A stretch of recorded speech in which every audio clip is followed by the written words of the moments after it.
langganan masuk Piala Dunia, dan mereka itu di awal Piala Dunia udah mengalah. Bisa menang lawan Arab dikarenakan kan juga Indonesia itu di sebelumnya dengan itu poin 3 iya, itu tanpa menang semua, Mas. tanpa menang.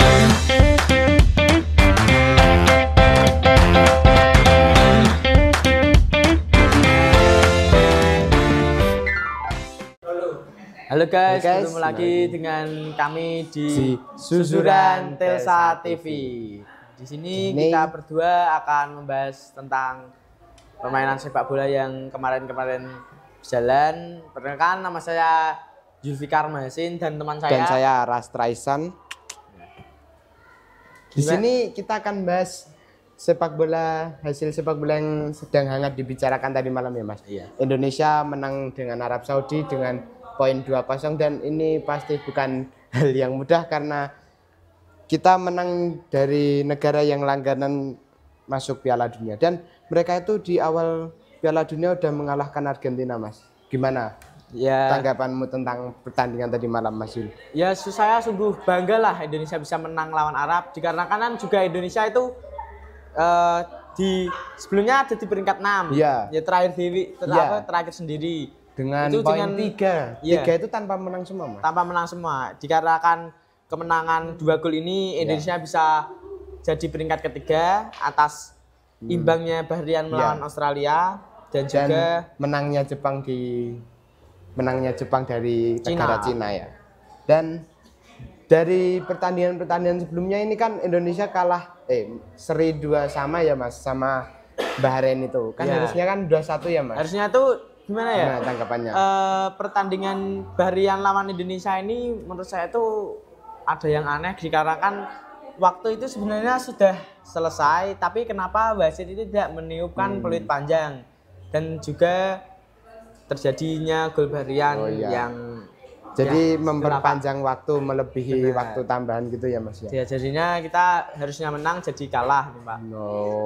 Nah, kalau sama Jepang kemarin ya sama Jepang ya sangat mengecewakan, tapi ya nggak apa-apa karena memang Jepang itu negara yang kuat, ya selalu masuk kualifikasi Piala Dunia juga, sudah pernah lawan negara-negara besar seperti Argentina, Brazil, Kroasia dan lain-lain. Agak sulit ya, tensi tinggi ternyata. Tapi ya semoga aja ini Indonesia bisa tetap masuk ke Piala Dunia, Pak. Iya, amin. Kalau ini selanjutnya pertandingan ini apakah Indonesia bisa menambah peluang atau akan semakin sulit karena mereka akan berhadapan dengan Bahrain lagi?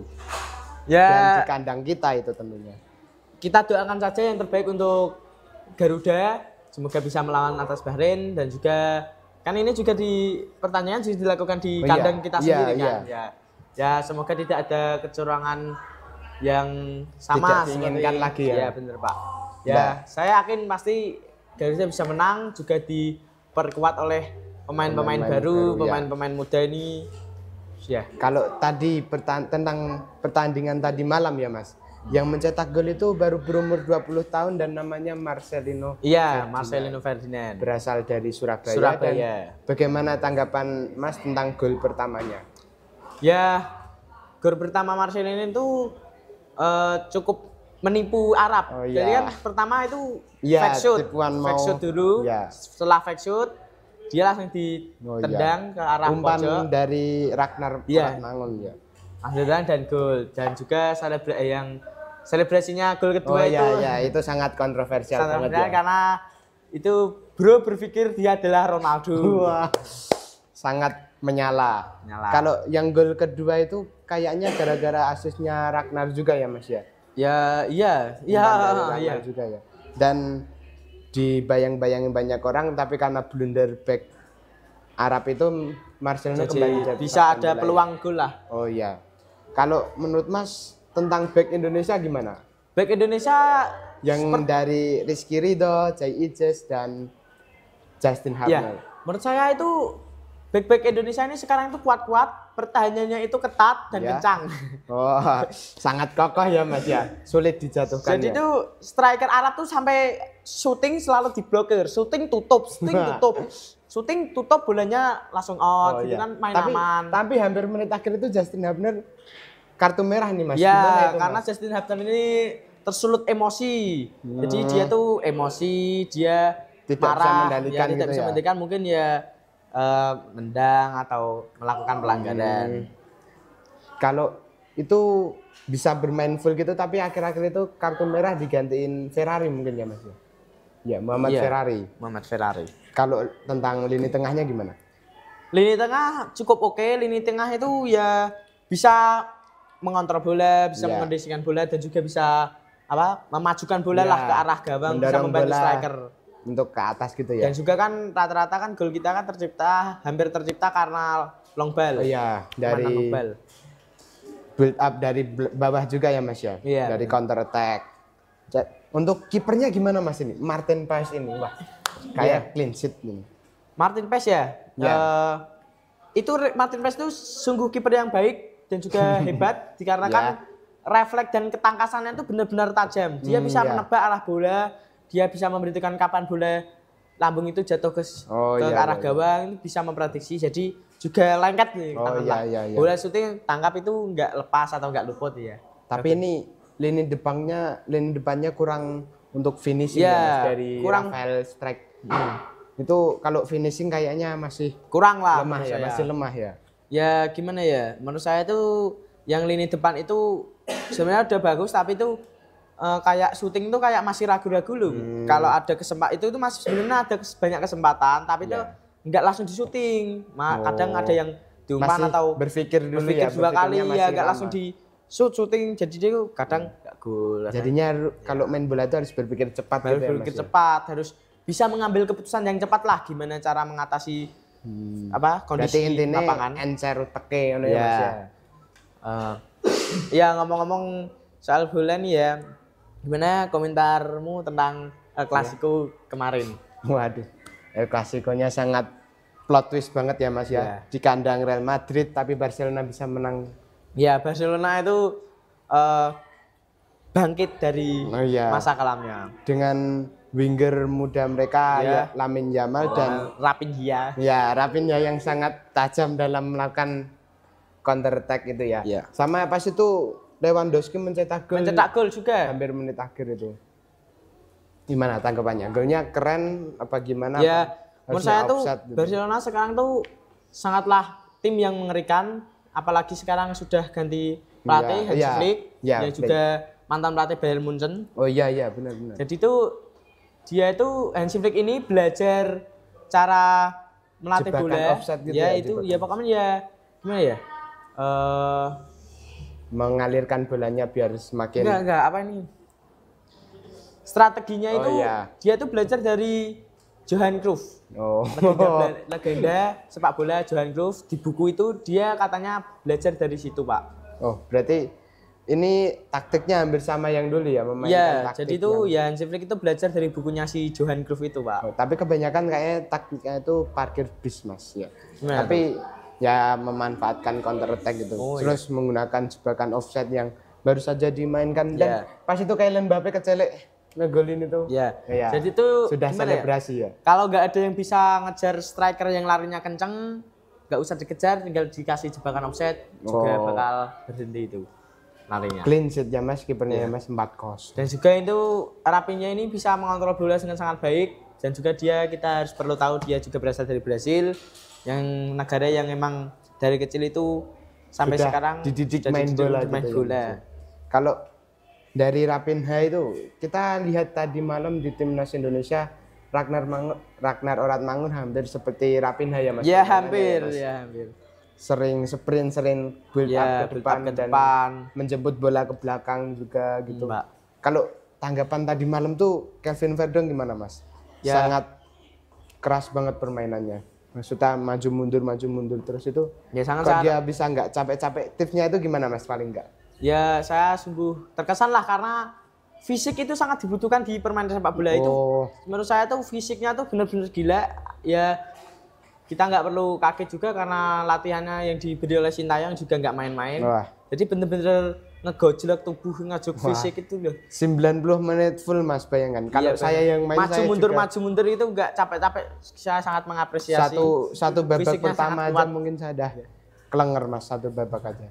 itu 90 menit bisa main full tanpa cedera. Tapi pas Kelvin Verdong menit akhir itu cedera Mas ya, kram kakinya. Ya, kakinya karena mungkin karena terlalu capek atau terlalu kenceng yang atau apa. Sering build up maju mundur gitu ya Mas, capek dia ya Mas ya. Iya. Kalau ini Jay Ejes itu main full loh Mas. Ya, Jay Ejes itu kapten ya? Iya, kapten. Ya, dia itu kapten tim yang sangat hebat, dia kapten yang baik, dia itu bisa gimana ya? Mengatur para pemain-pemain lain, memimpin, gimana cara mengendalikan emosi, membuat keputusan yang tepat lah. Ya. Di antara kayak penalti atau tendangan bebas siapa yang mengambil, itu keputusan sang kapten. Tapi hampir menit akhir itu banyak yang kartu kuning ya Mas? Iya, banyak di kartu kuning karena kan ya Arab nggak mau nggak mau mengalah gitu ya. Nggak mau mengalah, dia ingin nyalon poin, dan juga Indonesia nggak mau ngasih poin ke Arab, jadinya tuh ya gimana satu-satunya cara menghentikan bola ini ya terpaksa harus main sedikit kasar Pak. Sampai-sampai Justin Hubner itu ya, kena kartu merah ya, dikeluarkan, dilarang bermain juga. Yang kartu kuning banyak ya Mas, pada menit banyak, akhir ya. Ya benar banget. Juga cukup terima kasih lah kepada Marcelino karena sudah mencetak 2 poin ya. Dan sekarang Indonesia menduduki peringkat ketiga di grup C kualifikasi Piala Dunia. Dengan poin Mas, 6 dan di atas Arab Saudi, Bahrain dan Cina. Dan mungkin lawan selanjutnya itu Bahrain Mas. Nah, kita tunggu saja Indonesia lawan Bahrain. Kita saksikan. Kalau prediksi tahun depan ya ini ya. Nanti tahun depan. Enggak, kan? Besok Maret Mas. Bahrain. Ya, tahun depan. Iya, tahun depan Bahrain. Lawan Bahrain di Gelora Bung Karno. Dia di kandang sendiri berarti ya, Pak? Kalau prediksi berapa Mas? Soalnya ini kita ada. Ya kalau lawan Bahrain itu mungkin ya para pemain timnas punya sedikit dendam atau sedikit rasa kecewa. Oh jangan lupa Mas, kita juga udah punya pemain baru Kevin Dix itu Mas. Benar. Kalau prediksi kira-kira bisa berapa Mas mungkin Mas? Prediksi saya Indonesia lawan Bahrain itu bisa 3-0 bisa lah. Ya. Nggak usah kasih poin. Main di kandang sendiri ya Mas. Apalagi main di kandang sendiri itu juga bisa. Kalau prediksi lawan Cina besok gimana Mas? Soalnya kita juga main di kandang juga. Prediksi saya lawan Cina itu mungkin berapa ya? Sepertinya Indonesia akan menang tipis melawan Cina. Apalagi Cina ada yang orangnya tinggi besar itu. Itu sangat sulit lah untuk dipres atau direbut bolanya dari pemain itu. Tapi jangan lupa Mas, kita kalah di kandang Cina itu 2-1 itu sangat tragis banget. Ya kita kalah di kandang Cina 2-1 itu ya mungkin juga faktor mental juga. Di sana banyak supporter Cina yang bisa bikin para pemain Cina ini tambah semangat. Dengan kapasitas yang gede banget ya Mas. Berarti otomatis yang datang ya banyak gitu ya Mas ya. Kan ini juga Indonesia menang juga karena dukungan para supporter bisa menang, pas doa-doa juga. Ya. Atmosfer yang ada di GBK itu ya Mas, menyala. Ya, menyala. Kalau besok ini yang belum tuh lawan Australia juga nih, tapi kita main di kandang mereka nih. Ya. Kalau itu sedikit berat ya Mas? Ya sedikit, ya mungkin cukup berat lah bagi Indonesia, tapi kita harus optimis kita bisa menang lawan Australia dan kita semoga bisa masuk ke Piala Dunia 2000 berapa Pak? 26 ya? 2026 ya. 2026. Indonesia makin berkembang, makin hebat, dan juga semoga tak terkalahkan lah. Semoga dengan ronde 3 kita langsung aja ya Mas, nggak usah sampai ke ronde 4 juga ya Mas ya. Ya nggak usah, kalau bisa ya kita ada di posisi kedua ya, lah, biar aman. Biar aman dan juga bisa masuk lah ke Piala Dunia. 3-4 itu sudah aman Mas, tapi kalau peringkat 3-4 itu kita akan lanjut ke ronde keempat ya? Iya. Putaran keempat kan? Iya, tapi kalau kita peringkat 2 kita nanti langsung ke Piala Dunia. Kita terakhir Piala Dunia itu udah lama ya Mas? Sudah lama. Itu masih namanya masih belum Indonesia ya? Oh iya, itu masih Belanda. Ya, itu masih penjajahan ya. Permainan masih gelap, tidak bisa memainkan strategi, hanya bisa maju mundur aja ya Mas. Itu juga Mas namanya juga belum jadi Indonesia itu belum. Kalau zamannya Sintayong ini gimana Mas? Perbedaannya apa aja? Kalau menurut saya nih di zaman Sintayong ini Indonesia lebih bagus, permainan lebih baik dan juga meningkat pesat lah dari yang biasanya lawan Malaysia, Vietnam, Kamboja itu sudah Thailand gitu sudah ketar-ketir, sekarang lawannya udah Asia seperti Jepang, Korea, Australia, Arab. Jadi Indonesia ini benar-benar berkembang jauh lah di atas negara-negara lain. Dan ini sebentar lagi akan ada AFF Mitsubishi Cup yang dulu kita gagal juara karena melawan Thailand di final itu, Mas. Kalau menurut Mas, kalau di AFF ini mending kasih skuad utama atau pakai pemain full lokal aja? Ya sebenarnya saya tuh gimana ya? Pakai yang pemain utama sekarang atau pemain lokal di Liga 1 itu, Mas? Liga Tarkam lah sebutannya. Ya kalau kita memang ingin Indonesia menang ya lebih baik kita campuran aja lah. Lokal sama naturalisasi itu ya dicampur sama-sama Indonesia. Biar campur. yang lokal juga dapat Dia lokal jam bisa terbang dapat, gitu ya, Mas. Ya, yang Australia yang campuran juga bisa main. Kalau ini mungkin diadakan Januari besok ya, Mas, kayaknya. Ya kayaknya awal tahun nih, awal bulan.